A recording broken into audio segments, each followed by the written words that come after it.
Good morning, Year 9. We are going to be moving on from President Hoover today and looking at President Roosevelt, and how he responded to the Great Depression.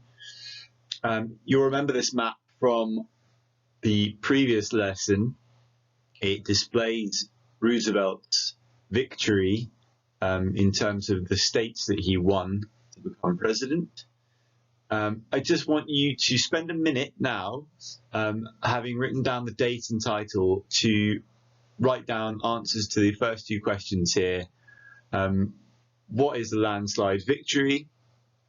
And how does the map show it? And then number two, explain why Roosevelt won by this landslide, if you can. 1 minute to do that.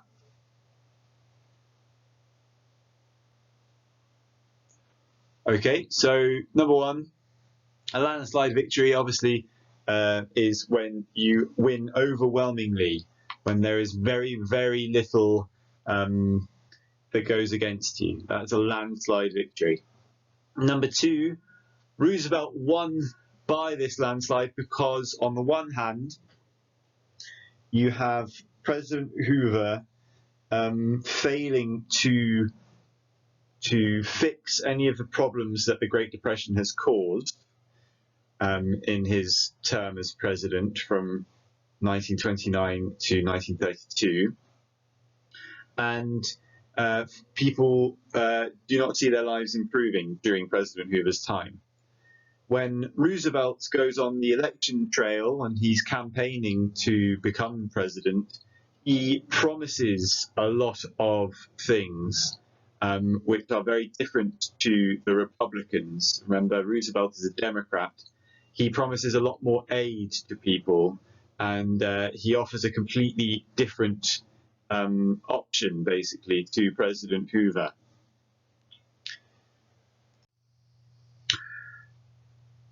So a little bit of background then, to recap.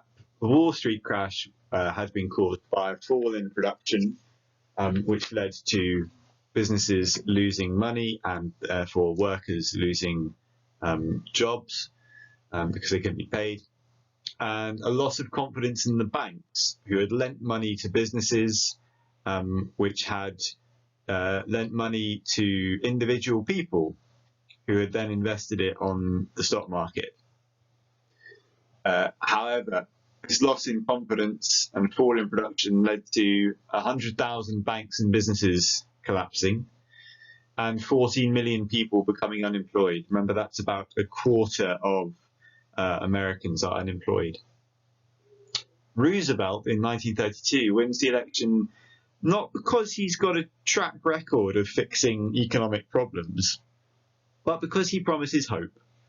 Okay, Hoover is steadfast in his Republican beliefs. He thinks that things will just fix themselves. Roosevelt promises that he will help people and he will make things better, and that's enough for people. They see the Democrat ideology as the better road, one which wants to help people, that gives them more resources to help themselves as well. And Roosevelt is also much more vocal than Hoover. He travels around America on a train, and he visits as many towns and states as is possible. And he uses the media, the radio, a lot in order to spread his message of hope. And so when he is elected in 1932, Roosevelt has a lot to do. And that's what we're going to look at this lesson. His first 100 days is what we're going to look at. And within that, we're going to look at the New Deal, okay, which was his pledge. In this speech in 1932, before he's elected, he says, "Millions of our citizens cherish the hope that their old standards of living have not gone forever. Those millions shall not hope in vain. I pledge myself to a new deal for the American people. This is more than a political campaign. It is a call to arms. Give me your help not to win votes alone, but to win this crusade to restore America. I am waging a war against destruction, delay, deceit, and despair. This is really powerful rhetoric. He is talking not just as a president, but he's talking like an army general fighting against some evil force that is crippling America. And he talks, as you can see, about hope a lot, and he talks about help as well.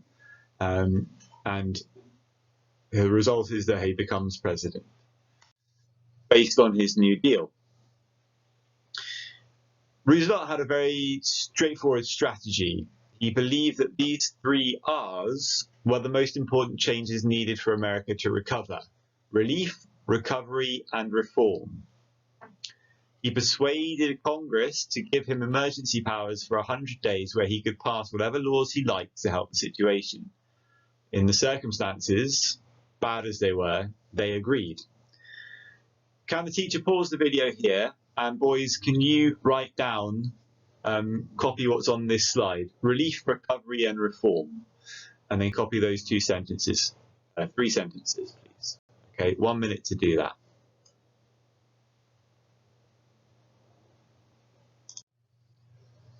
Okay, now we're going to go into a bit more detail. So I want the subtitle, Recovery, Roosevelt's Fireside Chats. I'd like you to read this slide yourself and then summarize what did Roosevelt do to spread his message. What were the fireside chats? I'll give you 2 minutes to do that.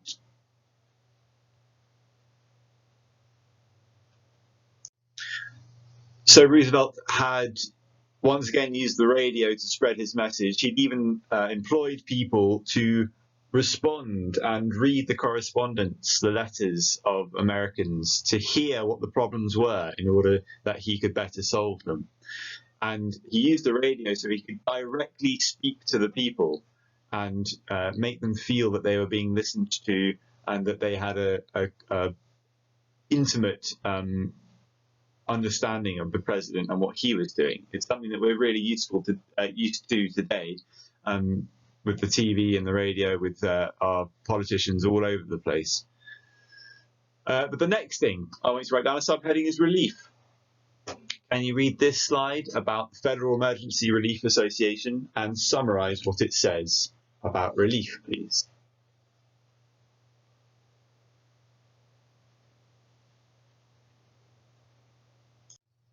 Okay, so with the relief, a very different strategy, a democratic strategy where the government gets involved, giving out aid to those who need it.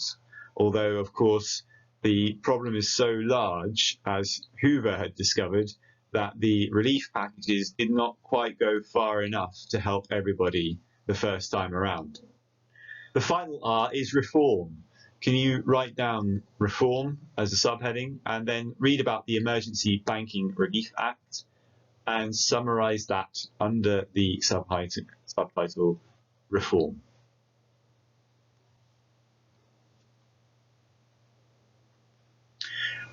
And hopefully you've had a look at the final question. Why was the president overseeing the stock exchange so important? Well, quite simply, it's accountability. It is the same as you guys doing your work.